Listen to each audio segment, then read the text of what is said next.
Chris Brophy, musically obsessed. Chris Brophy, musically obsessed with vinyl CDs and cassettes. Chris Brophy, musically obsessed. Oh yeah! All right, I wanted to do a review of the Grateful Dead album, Shakedown Street. Now, this happens to be the new 2024 reissue. Let me tell you what the hype sticker says. Sounds of Summer, next stop, the heart of town, Shakedown Street, featuring Good Lovin', Fire on the Mountain, Shakedown Street, and more on sea blue vinyl. So let me show you what that sea blue vinyl looks like. It's kind of hard to tell. Hopefully you can get kind of an idea. Hard to tell in this light. Pretty.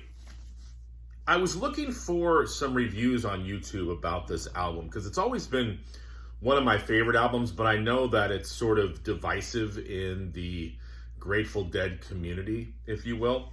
But there's not a lot of reviews out there on this album, so I figured I would do my own, all right?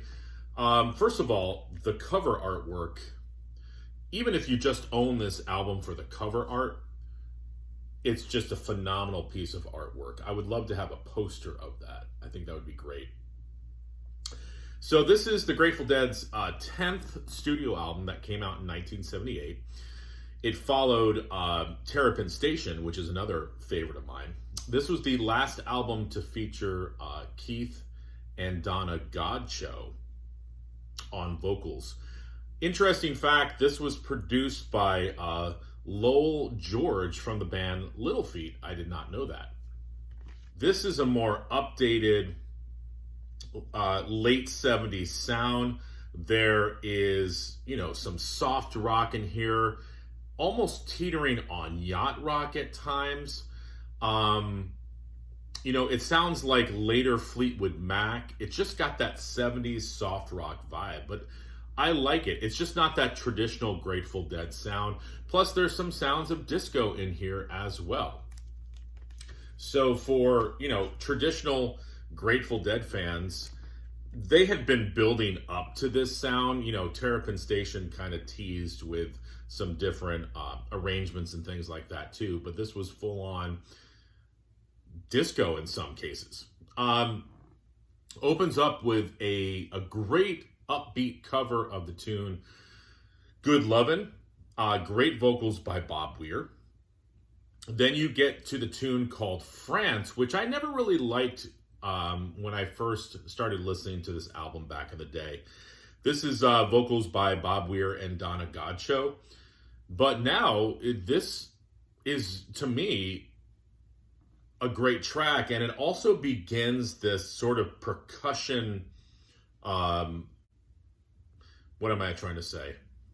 A percussion sequence in the next few songs that move into the song Shakedown Street, which is one of my favorite Grateful Dead tunes, and that's where we get that disco vibe. That moves into Serengeti, some more percussion.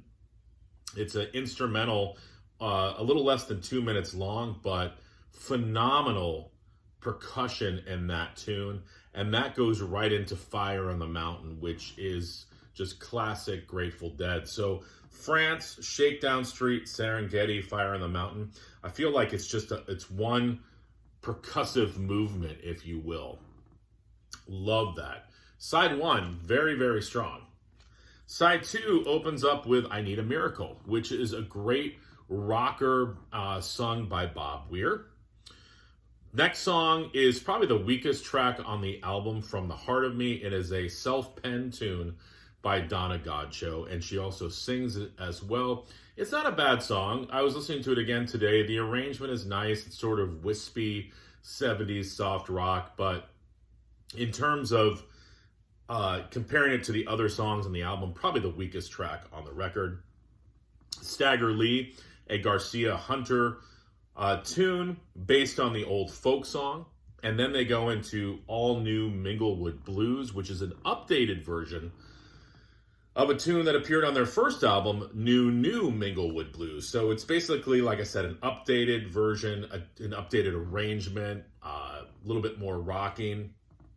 And then it ends with a ballad sung by Jerry Garcia, If I Had the World to Give. It's a pretty song.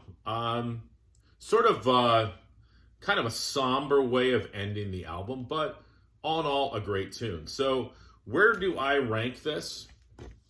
As I said, it's one of my favorites. And if I was going to give it a ranking out of 10, I would probably say 8.5 out of 10. What do you guys think of Shakedown Street? And stay tuned, because I'll probably be doing some other reviews of some of my other favorite Grateful Dead records. All right, everyone. Bye.